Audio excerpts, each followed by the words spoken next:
Welcome back to Lokad. Heuristics are at the heart of most of the decisions that people make. In supply chain terms, heuristics are simple, problem-solving tools that guide us through moments of uncertainty. Think FIFO, LIFO, and ABC analysis. Today, with Joannes Vermorel, we will discuss the limits of these heuristics and contrast them with a more robust mathematical perspective. As always, if you like what you hear, subscribe to the YouTube channel and follow us on LinkedIn. And with that, I give you heuristics in supply chain.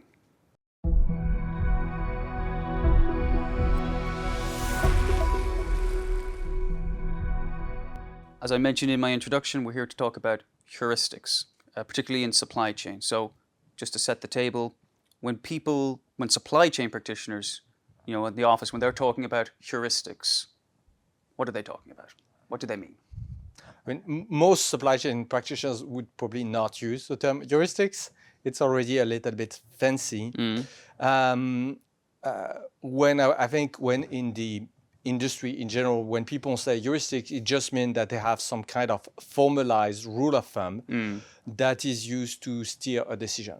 So an example of that would be we have a min-max inventory policy, and the max is defined as being equal to 3 months worth of demand. That's it. That is my heuristic. Now, and the interesting aspect of a heuristic is that supposedly, that's the whole perspective of heuristic, is that you have a complex problem, but your heuristic delivers a simple solution to this problem. Well, I just wrote down literally the words arrived at by committee. So my follow-up there is when you say, in the example of min-max, the rule will be 3 months of demand. That's just an arbitrary decision? Is that what makes it then just a general rule of thumb? Yes, that's pretty much all there is to it. I mean, maybe people have loosely tried a few alternatives and their gut feeling is that 2 months is not enough, 6 months is too much, and so they converge to something. Or even more frequently, there is no consistency whatsoever. Every demand and supply planner has its own set of rule of thumbs, its own collection of heuristics that is being used. It is rare that companies enforce any kind of practice with regard to heuristics. At least when companies think and say we have heuristics, it usually means that it's not enforced and that it's relatively informal and that there is a large degree of leeway in how you cherry pick all the parameters of those heuristics. Well, I mean, you gave the example of min-max. There's also things like FIFO, there's LIFO, there's ABC analysis. There's an entire coterie or array of heuristics. Where do these come from? Like, out of what ether do they emerge? They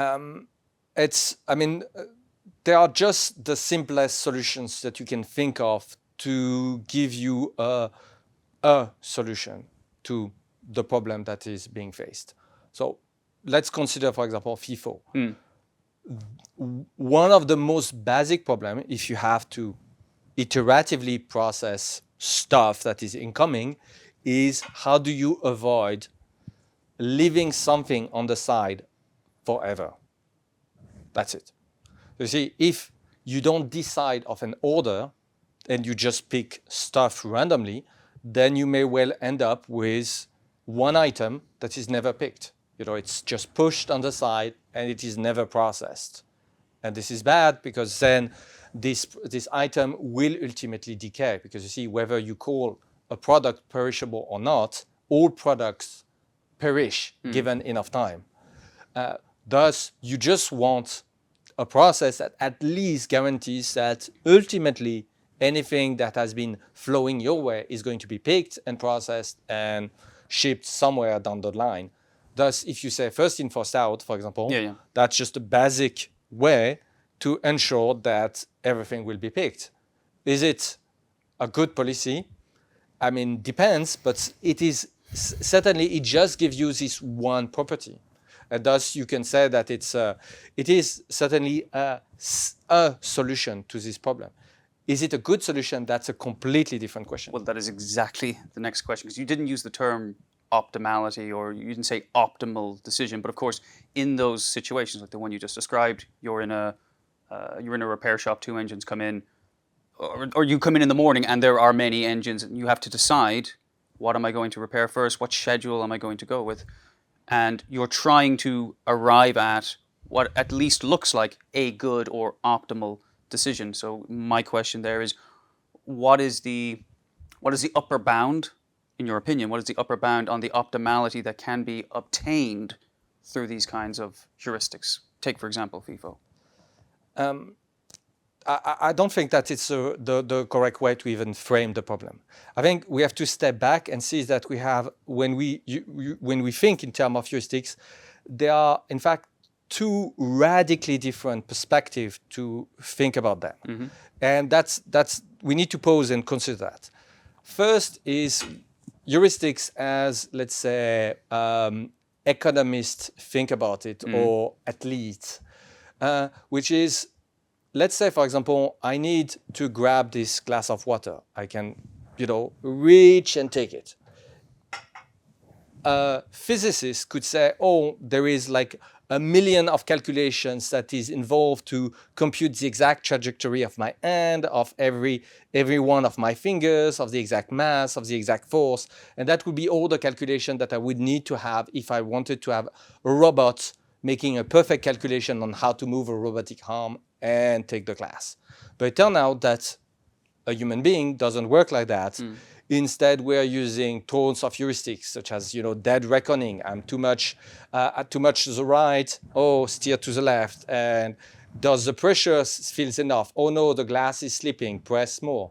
So you have plenty of heuristics that will let you achieve a very complex task, but with, let's say, underlying processing that are much more basic. So fundamentally, when you're grabbing a glass of water, your brain is not solving in real time differentiable equations. It is just a whole bunch of heuristics that just work beautifully, and then you can successfully grab your glass of water.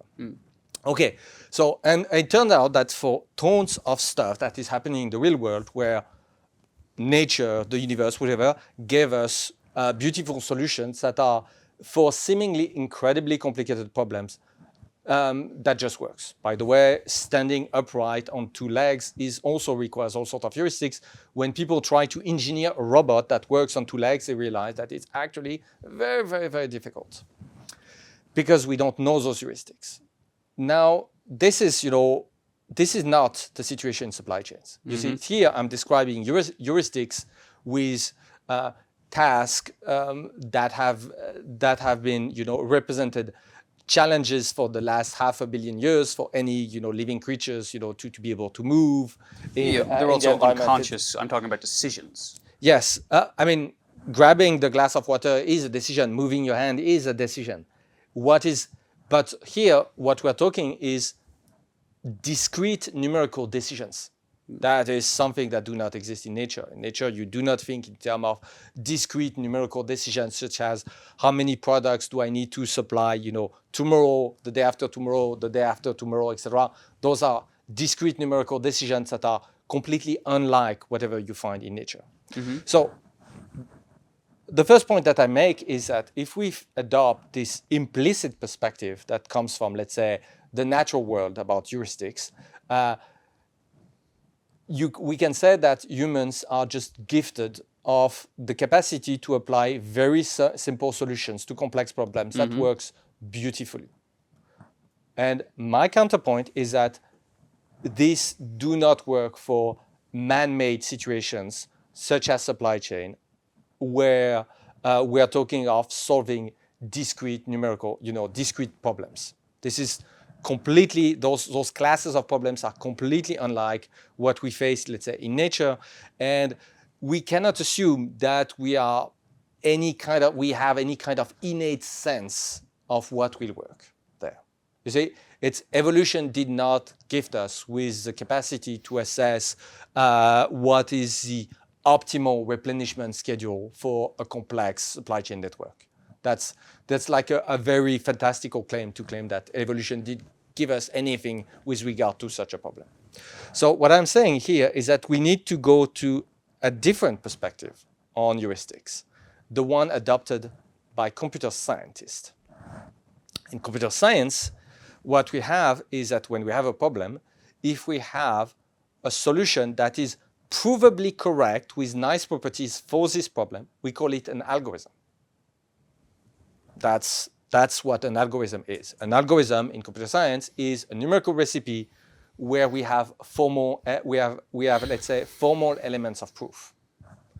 For example, how sorting a list. You have an unordered list of elements. You want to sort them from the smallest to the largest.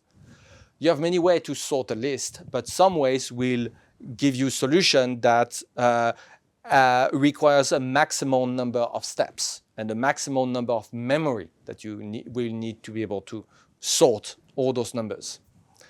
So that's an algorithm for you. And so an algorithm is a solution that is that usually is provably correct, and on top of being correct comes also with extra properties that it's nicely behaved according to I would say perspectives that vary with the problem at hand.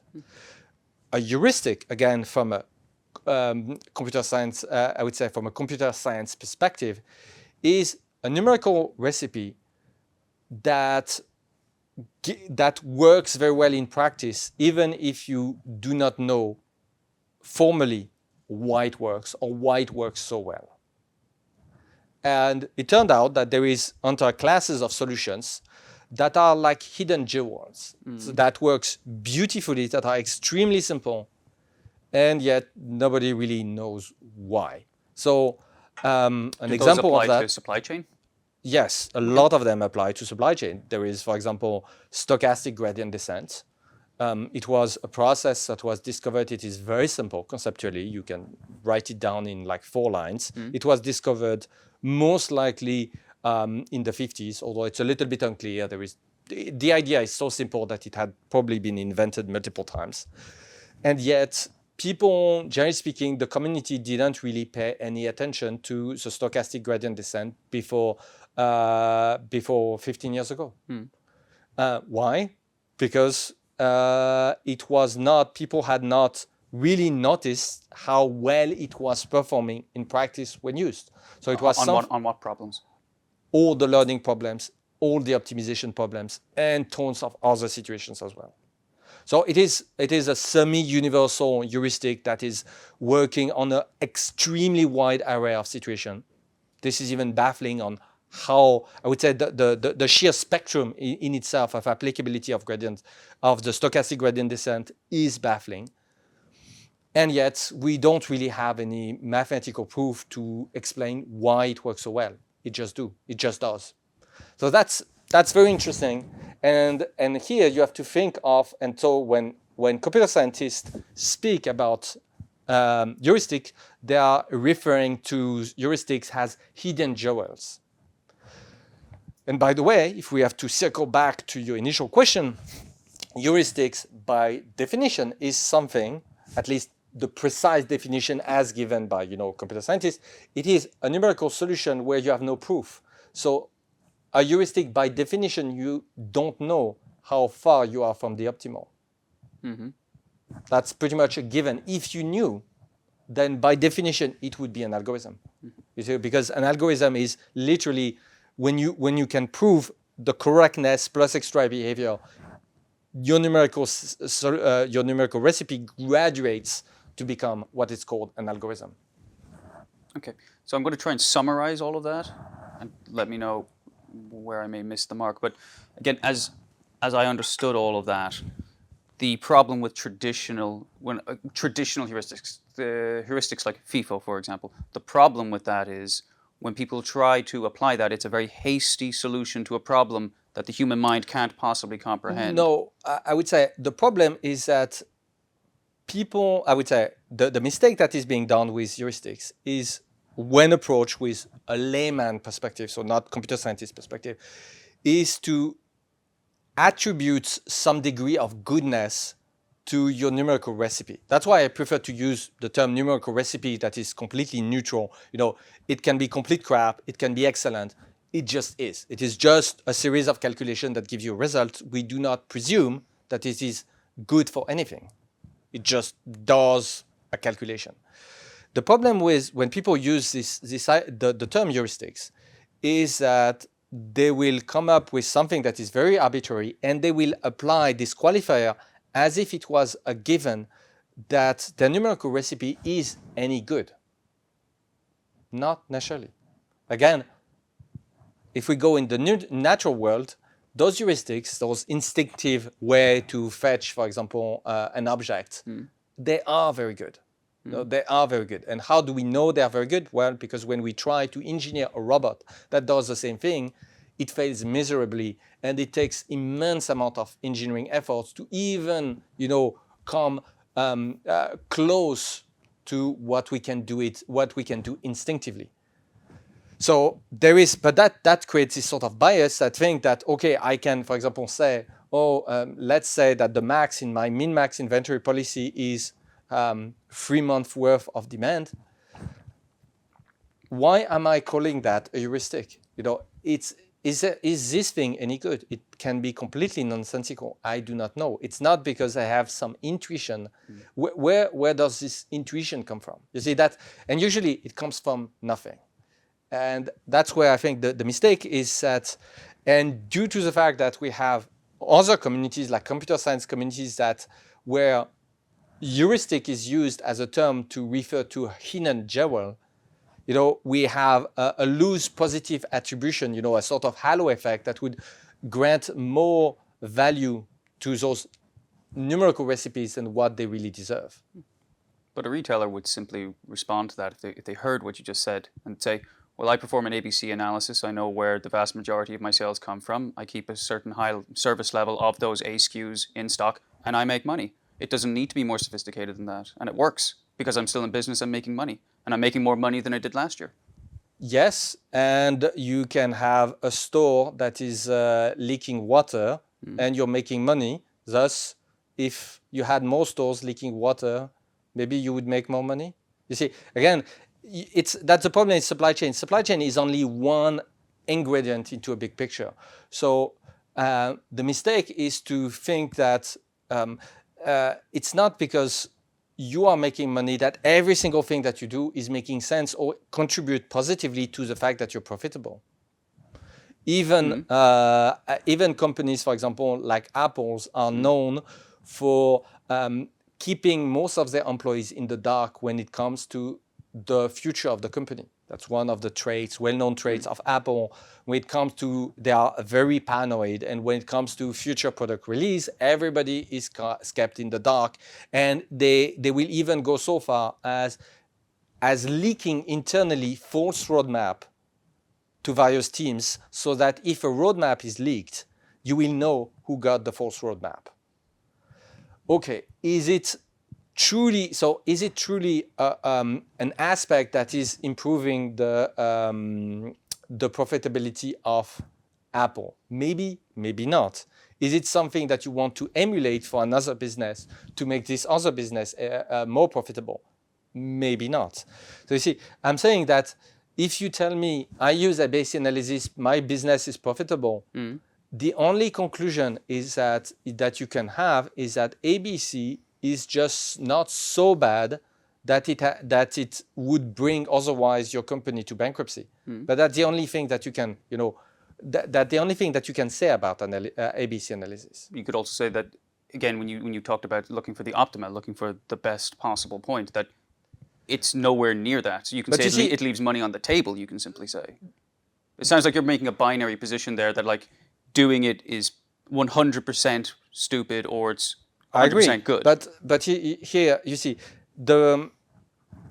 that's where again the computer scientist, the vision of computer scientists versus a layman really diverge. In computer science, people acknowledge that a heuristic, a numerical recipe, neutral, acquire the capacity to be called a heuristic only if it exhibits some kind of empirical goodness. You see, so it means that not every numerical recipe that I can invent is a heuristic. In order to qualify for a heuristic, it has to be surprisingly good at doing something. Which some people might contend. And this surprisingly good requires a metric. It requires a measurement.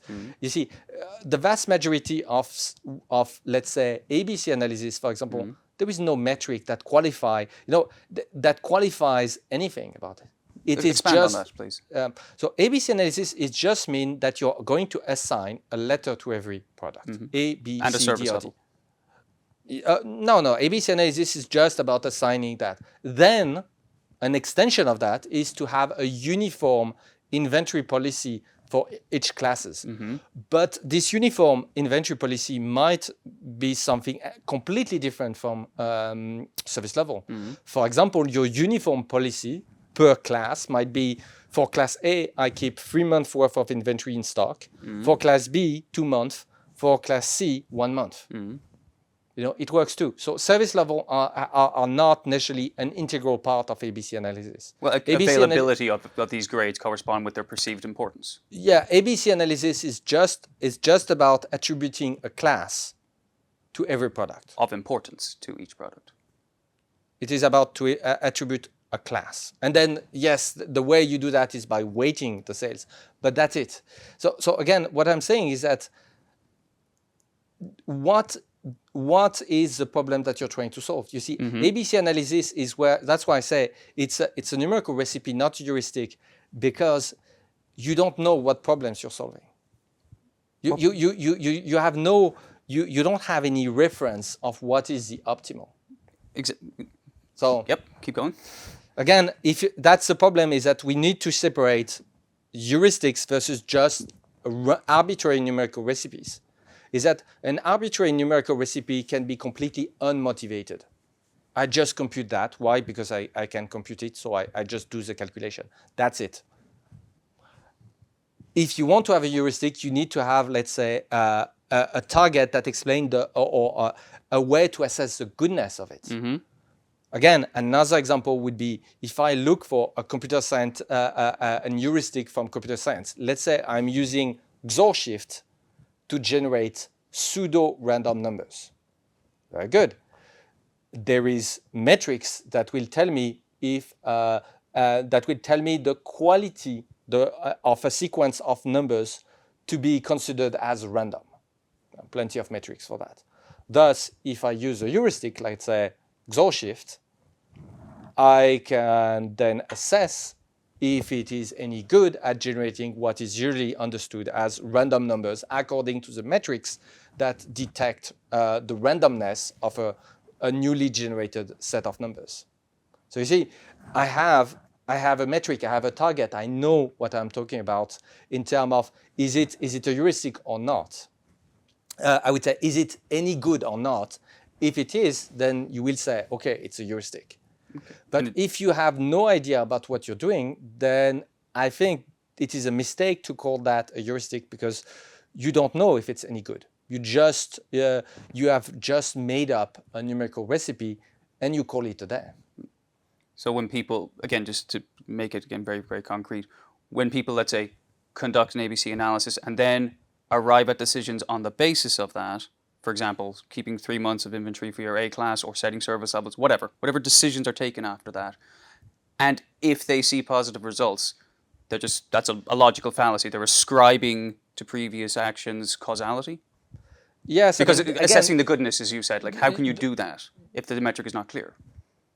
You just can't. And again, I think that's the thing with what people call heuristics. I prefer to call them with a neutral term, a numerical recipe, because in fact they have not even tried. You see, that the thing is that very frequently there has been not even an attempt at qualifying whether this was any good or not, quantifying if it was good in any shape or form. And it can be, and there are plenty of examples like that. You can have, for example, some businesses that decide that their prices will be of round numbers. Some will prefer that it ends in 99. Some will prefer that it ends in 95. You can have a policy that, those that adjust your numbers, rounding it up to just below to the 99 or to the 95 or to the 97, or just round it up to the next round numbers. The vast majority of businesses who are doing that have no clue which one of those options is any better for them. And they still pick one. So they're guessing causality, essentially. Yes, and again, I'm not challenging that sometimes, taking a policy in a way that is completely arbitrary and just sticking to it for the sake of simplicity is okay. But then you should not ascribe to this arbitrary choice your success. That's just what I'm saying.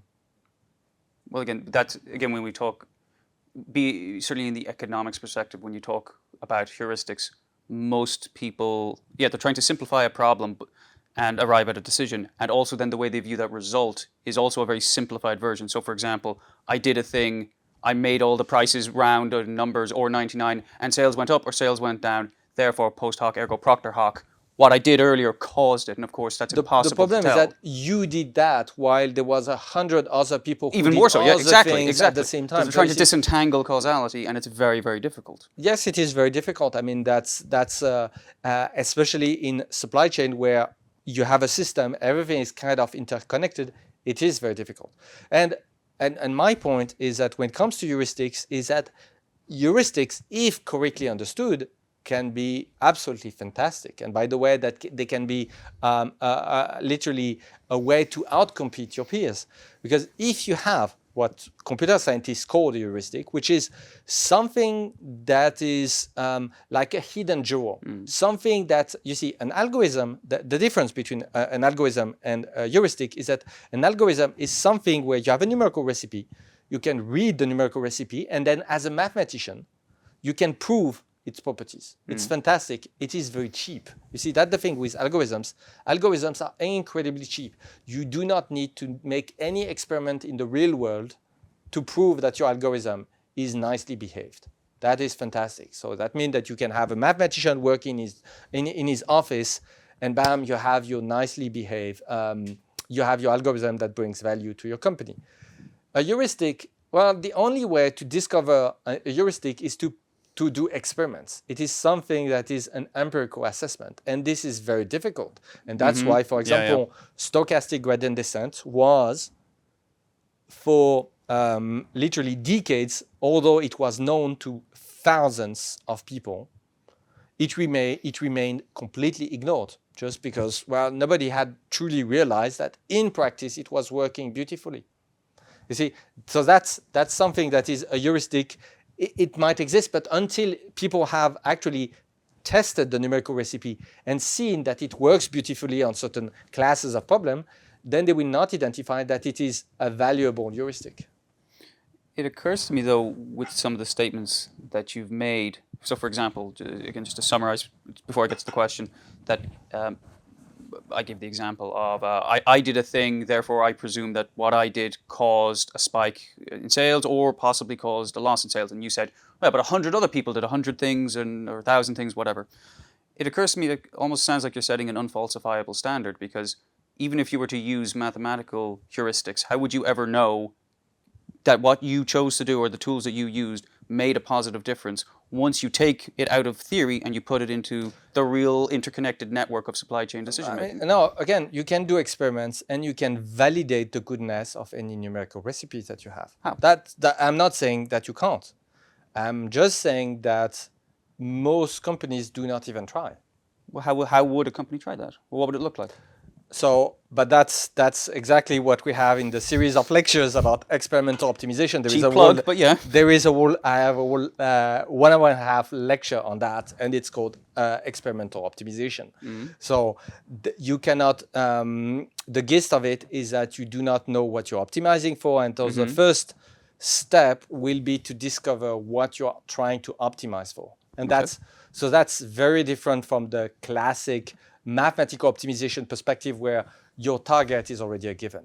But what I'm saying is that if we want to, go back to heuristic, is that fundamentally there is no reason to think that the best numerical recipe is necessarily something where you can have a mathematical proof. Though the fact that a mathematical proof exists has nothing to do with the fact that your numerical recipe is good or bad. You see, it's fundamentally, this is two completely different perspectives. It just happened that if you can have mathematical proof, at least you know something. That's nice. And in certain conditions, you can know a lot, and you would say, "Oh, that's very interesting because I know so much that at least compared to all the other numerical recipe where I know nothing, I prefer to use one that is where I have elements of proof. It is better than nothing." Then, but then it does. You can have also the fact that if you try. And in practice, with proper experimental setup, etc., confer this lecture about experimental optimization. If you have an empirical demonstration that it is superior, then a mathematical criterion cannot trump, the feedback from the real world. So if I have two methods, one where I have many mathematical proof, another where I have none, but the other give me better results in practice, then I should prefer this other, even if, well, it doesn't come with the nice mathematical properties. And what makes heuristics very interesting, frequently, at least from the computer science perspective, is that those things that qualify for heuristics, sometimes they can operate with a tiny fraction of the computing resources that you need for, I would say, more provable solution. For example? Again, stochastic gradient descent. Stochastic gradient descent is fantastically efficient at optimizing all sorts of problems. Okay.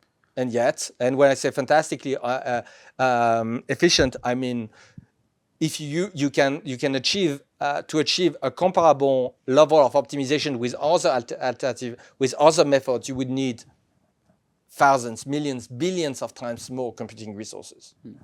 So it is very, very efficient, but you don't have a proof. Well, again, formal proof. Formal proof, yeah, I understood.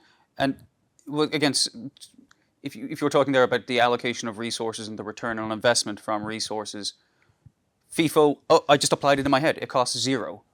What is the differential in terms of cost with the arrangement you just described there? I would say there is no, you cannot bypass, thinking carefully about the situation at hand. Is FIFO going to make a difference? Varies enormously from one business to another. So for some business, it is completely inconsequential. You don't care. It has no impact whatsoever. For some other businesses, it is massively consequential. Like aerospace? So if you are indeed an MRO and you want to repair aircraft engines, the order in which you pick the engines will be exceedingly consequential in whether your operations are running smoothly or not.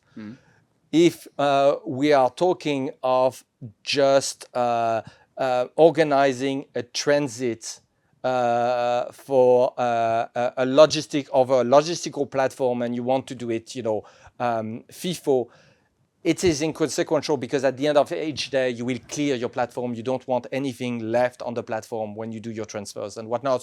So the ordering is pretty much inconsequential in this situation. Well, I really like the example you gave there. Again, that was if you're an MRO, you're working on engines. You have to choose which engines to work on.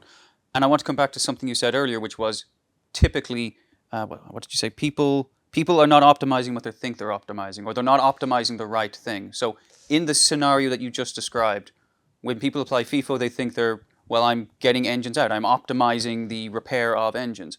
Are they at least thinking about the problem correctly, even if they're not executing a heuristic well? No, that's another problem, is that, you see, usually the numerical recipe, and I'm using not the term heuristic, but the numerical recipe is a placeholder for the problem and the solution. It is, we just do that. The situation is not framed as what is the problem and what are the class of possible solutions and what would be the various qualities of those varying solutions. You just pick a way to do it, and that's it. And then whether it is any good, maybe not. It just is. I like what you said, that they're confusing the way that they're trying to fix things with the problem and the solution. Can you, again, expand on that? It is, as a rule of thumb, it is orders of magnitude simpler to think of a solution instead of thinking about a problem. It is. So when people want to think about quality of service in a store, it is very difficult to think about what does that quality of service. Quality of service would basically means getting into the head of your customers and trying to see your store as they see it and assess whether they are going to be satisfied or not, considering all their loose plans and desire and whatnot, and all of that being constantly changing. So that's the problem. Very difficult. It is much easier to focus on the solution, which is 5 units for this product, 5 units for this product, 2 units for this product. You see, I'm just giving you a solution by saying each product has how many units, and bam, I'm done. So conjuring a solution is usually vastly simpler as opposed to think about the problem. But what you've not addressed when you do that is that you don't know the goodness of your solution. You just have a solution. And if this solution is kind of working, maybe you will say it's a good solution, but you don't know. And maybe your store is just working very nicely, not because you have the right inventory levels, but because somewhere else in your company has just managed to negotiate fantastic prices that happens to be lower, and thus even if your stock levels are kind of garbage, your stores are still quite competitive. You see, what I'm just saying is that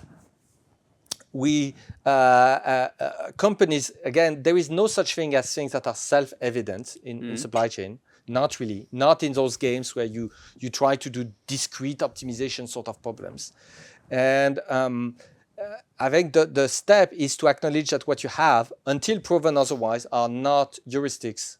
That is something that has been assessed as being good, surprisingly good. What you have is numerical recipes. Neutral. Are they good? Are they bad? It is, you don't know. The way, because I've had a very similar conversation about this recently with Simon Shallett, COO at Lokad, and we were talking about scheduling optimization. And again, he also used the term self-evident, and one of the problems with certain heuristics or numerical recipes, whatever term we want to use, like FIFO, is it ignores the immediate externalities, or because it's just beyond the human mind. So, for example, 3 engines. You arrived Monday morning. There were 3 engines. Which one to repair? Which was the first one in? I can't compute all the interrelated steps and the interdependencies. Like, working on this requires 100 parts. This requires 68. This requires 67. I need 20 tools for that. 10 of them I need on this as well. That as well. This needs to go over there when it's done. That needs to go over there when it's done. Joannes is sick. He's not in today, so he can't do step 20 of 30. Conor's doing an interview. He's not available to complete step 99 of 100. There are all of these interdependencies, and they're not self-evident to the human mind. Thus, you just fall back on, as opposed to total inaction, you fall back on which came in first.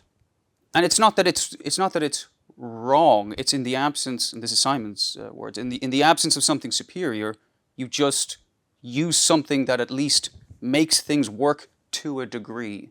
And it seems like what you would, having listened to you, you've used a much more mathematical way to describe that, but would that still align with what your sentiments are?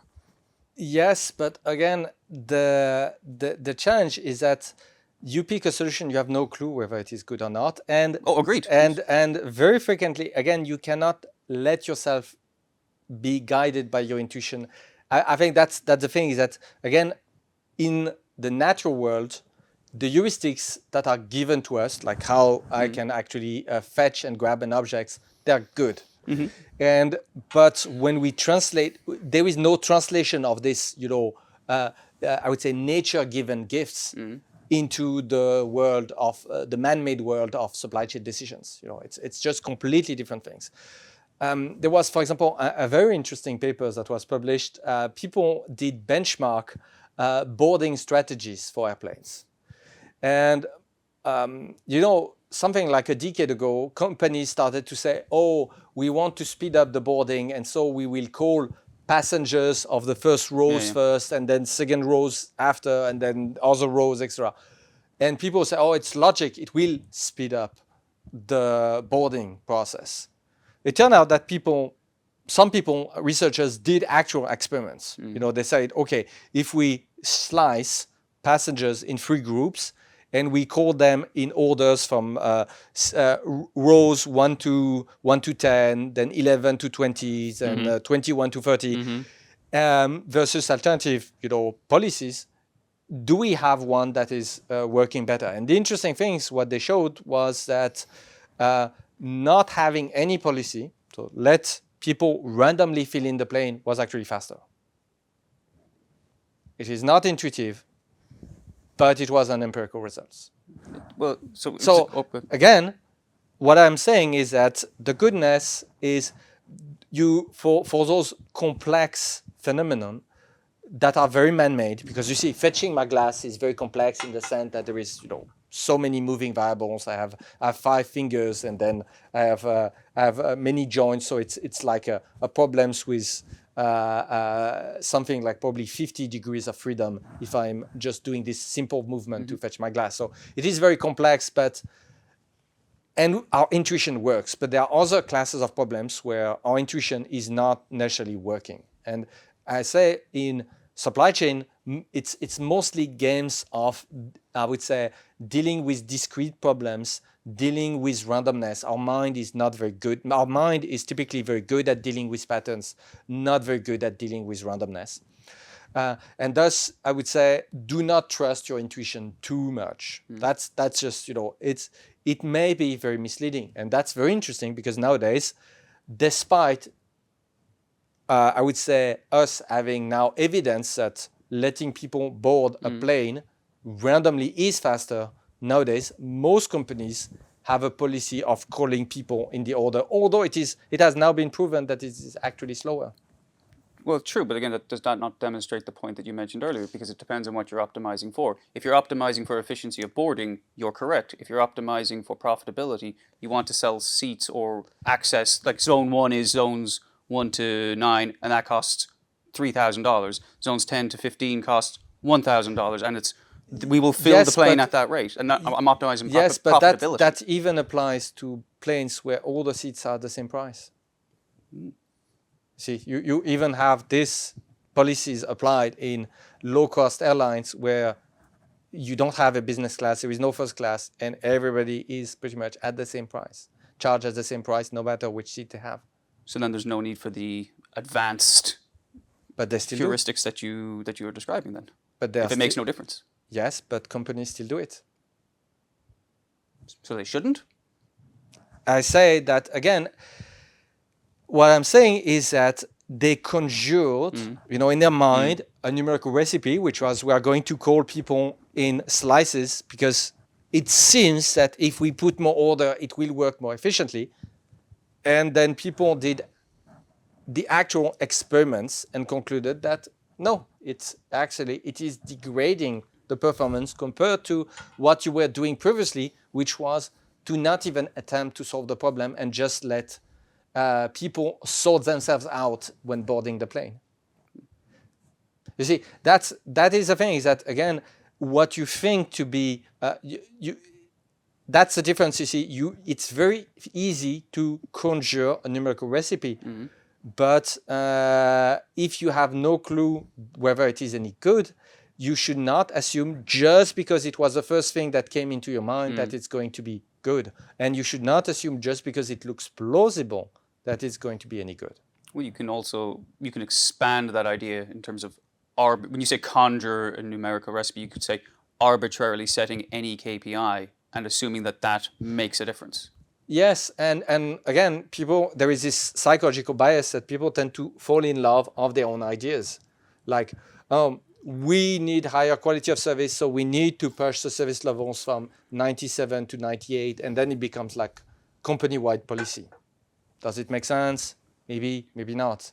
I told you about this idea of min and max. We need to put 3 months worth of inventory, and then it becomes company's policy. You see, it is very easy to conjure a numerical recipe because all you have is to take the variables that are in front of you and do something with them, and you will compute something. You see, here it's a mistake done as called, I would say, naive rationalism. It's not because you compute something with the variables that happen to be in front of you that this calculation is any correct. It might be correct in the numerical sense that you're not doing a mistake in the addition and multiplications, but the formula that you've just conjured doesn't necessarily reflect anything. Well, but all this naturally rubs against or conflicts with people's natural tendency towards the fundamental attribution bias. They just assume, I have agency, I've done a thing, I set a policy, I set a KPI, I set a rule, and we made money. Therefore, not only am I great, but I am responsible for what has happened. Yes, but again, you go for we made money, but the reality is that most companies, especially most supply chain departments, have zero financial KPIs. You see, very frequently what will happen is that you just check whether you are compliant with the rules that you've made up for yourself. And that's it. So you see, here you're saying, we are profitable, but again, most supply chain divisions are just checking whether they are compliant with their own percentages. So for example, they would say, we need 97% service levels. And then they will do things. And at the end of the day, they would say, we are very good. Look, we have achieved 97% level. We've lost a lot of money, but we have 97% service level. The fact that we earn money or lost money is irrelevant. You're counting percentages, not dollars. I mean, very, very few companies that I know beyond the clients that we have, are actually considering any kind of financial metrics for their supply chain. You know, it's usually completely absent. They will think in terms of inventory turns. They will think in terms of service levels. They will differentiate those service levels indeed by ABC classes and whatnot. But you see, it's not because you set for yourself an arbitrary target of service level and then you declare victory when you reach these arbitrary targets. You can assume that being compliant with your own target is somehow correlated with the profitability of the company, but that's a very bold assumption. Well, again, this demonstrates an overarching point which has been made time and time again in various forms, that being people's understandable tendency to take seriously complex problems. For example, if you're talking about scheduling, you're talking about how much to order, where to send, and try to decompose that into a way that fits into the human mind. So, for example, well, if I just have if I go from 95 to 97% service level, bish bash bosh, problem is solved. And it's solved, and once I hit that target, well, it's self-fulfilling. But of course, that is ignoring a lot of the interrelated and interdependencies of the decision-making process that we described earlier. Yes, but also I would also describe, as I said, going for a solution is typically much easier than going for the problem. So if we look, for example, at the maintenance of an aircraft, the reality is that if one part is missing during a maintenance operation, the aircraft is going to be grounded. That is relatively obvious. Unless you pay a lot to get it at the last minute. But now that's what the solution is. I just want to have a non-zero stock level of serviceable parts for everything. And that's going to be your simple answer. You see, so if I have that, then I'm kind of good, as long as I can maintain non-zero stock level of serviceable parts at any point of time. I have I'm good. Thus, this is my solution. The problem is that it completely bypasses the fact that the solution that you propose is way too expensive because it would require way too much stock. And so it's not a feasible solution, not really. But you see, that's that's where you need to, again, go back to have a numerical recipe. I need to characterize this numerical recipe to make sure that it is formalized properly, so that I can then assess its goodness And then I can decide whether it's an algorithm, whether it's a heuristic, or whether it's something else. And my point is merely that it is dangerous to assume that something that was done that was an arbitrary numerical policy, that this thing has some intrinsic properties just because it was done that way before. The only thing that you can say is that it was not so bad that it brought the company to bankruptcy. But this is a very low bar. You can have things that are like very, very bad and still not be sufficient to kill the company, especially if your competitors are also doing things that are very, very inefficient. You've mentioned actually in one of our conversations before, just talking about the implications of bringing into reality arbitrary policies or arbitrary KPIs. So, for example, the amount of money that it takes to go from 95 to 97% service level is approximately an order of magnitude more than it takes to go from 85 to 87% service level. So you say, oh, I just want to increase by 2%, but there's a law of diminishing returns. Yes. And all, the costs propagate exponentially once you get to a certain level. Yes. And again, but people will look and say, I just want to go 2%. And it's not self-evident how all of this ripples outward. The human mind is not a computer. It's not a computer. It's not a computer. And there are certain things that I told you that human mind is not very good with randomness. But it's not very good with geometric growth either. Things that compound exponentially. The human mind just do not really comprehend that. We don't have the mechanism. We're not evolved to. Yes, if as a mathematician, if I take the time, I take a pen, a paper, and then I do my calculation, yes, I will understand that. But I don't have an instinct. Nobody has like an instinctive intuition of the difference between a thousand, a million, a billion, a trillion.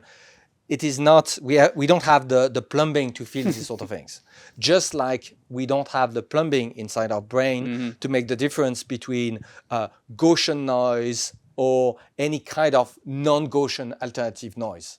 If I give you all sort of randomness, Gaussian noise plus or so, unless you've been specifically trained to identify that, most people would say, oh, it seems very random. We don't have, I would say, an instinctive perceptions of the class of statistical noise, but mathematicians have uncovered plenty of different types of noise, of random behavior. On that point, you mentioned earlier about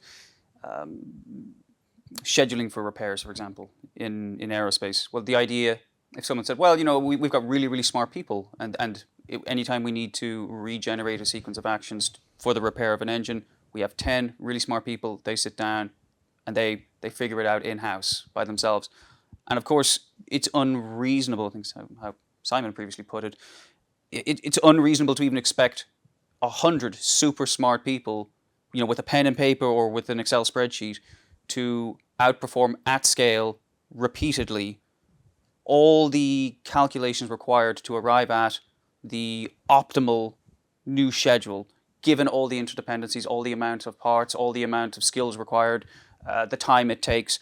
And you have to factor in that as you said before, in the case of MRO, you don't have the luxury of time. So even if it were possible, and we'll just grant for the sake of discussion that it isn't, but let's just say it were, that would take about infinity time versus an algorithm that can do it in a few minutes. So, and there's a dollar cost to all of that. And the point that I come back to, and again, this is how I understand it and try to explain it, is it's not a matter of like smart or dumb. It's just there are externalities that are just invisible to the human eye. Yes. By definition, invisible to the human eye. Unfortunately, we have also to take into account the fact that most software vendors are utterly incompetent. So you see, that's also another factor, is that people say, oh, you see, my counter-argument, to that would be, well, if 10 people sit down and find a solution, if it doesn't work out, then in the next minute, just because, for example, a part is missing and whatnot, they will go to an alternative. So they will explore again, low quality solution until there is one that fits. A little bit like a rat going through a maze. You know, it's okay. Oh, a wall. Okay, direction. Another wall. Okay, another direction. The problem with many, I would say, software implementation is that the software doesn't even have any kind of escape hatch if you're hitting a wall. And so if you're stuck, you're just stuck with something that just is nonsensical, and that's it. So you see, and many companies had, that was some of the, I would say, the premise of operational research in the 50s and whatnot. A lot of the initial, I would say, hopes were kind of did not turn out into, I would say, great achievement, precisely because the software vendors were somewhat incompetent, and thus the sort of supposedly optimal solutions or supposedly, you know, superior software-driven solutions were in practice so poorly implemented that it was completely, I would say, impractical. But we have to separate a little bit, you know, whether it was a problem of this problem cannot be approached by computers, and the human mind is doing some kind of voodoo that is impossible yet to replicate with a computer, versus this problem was just approached by a completely incompetent software vendor, and it turned out that the solution that they delivered was terrible. But on that point, how can non-specialists, that's the term I'm a non-specialist, how can a non-specialist know if what they are listening to or what the vendor is telling them is incompetence or just dishonesty? Like, or how can you verify any of these claims? That's huge problem. So here there is another lecture for that. It's adversarial market research, but that's another hour of explanation on how you can actually detect incompetent vendors. Any heuristics? Any rules of thumb off the top of your head? Yeah, I mean, there is actually a heuristic given here, but it's a one that is proven. So remember, it's a simple solution that is surprisingly and that empirically works way better than you would expect. And so the heuristic given in adversarial market research is, how do you know? You ask, when you have a vendor, you ask the competitors of this vendor what those competitors think of this vendor. And this is adversarial. So if you want to have a correct opinion on a vendor, you do not ask the vendor, because the vendor is just going to bullshit you. You ask its competitors what they think of this guy. And then you also you do the symmetric. You ask all the vendors what they think of the other vendors. It's called an adversarial assessment, and it proved to be very, very robust. Warren Buffett made his fortune based on this very simple principle, and the idea was that if everybody agree, and Warren Buffett has this one question, which was, if you had a silver bullet to eliminate one of your competitor magically, who would be your target of your silver bullet?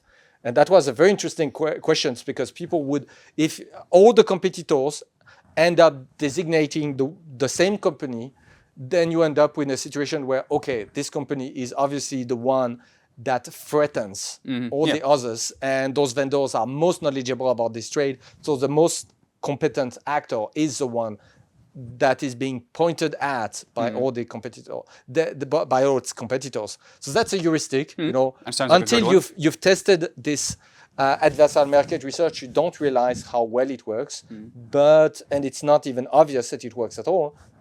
But it has been tested, and it does work beautifully, as demonstrated, among others, by the success of Berkshire Hathaway. Well, Joannes, I have no further questions, but in terms of closing thoughts, like takeaways for people from today, because we've covered a lot of ground, but in terms of heuristics in supply chain, what would be your executive summary for people? What you do are most likely just numerical recipes, arbitrary numerical recipes. Reserve the term heuristic for something that is a hidden jewel, something that is simple and works beautifully, but you have empirical evidence that it works, not just I do it and the company didn't go bankrupt, so it works. That is too much low bar. So reserve that. If you identify such recipes, you know, that works way beyond what would be reasonably expected from such a simple numerical recipe, then treasure it. It is extremely valuable. But again, this value must be rooted in, I would say, a real-world assessment expressed in dollars or euros, not just your gut feeling of the value of this numerical recipe. Well, Joannes, thank you very much. I think we've solved that problem, another one in the bank. Thank you very much for your time, and thank you very much for watching. We'll see you next time.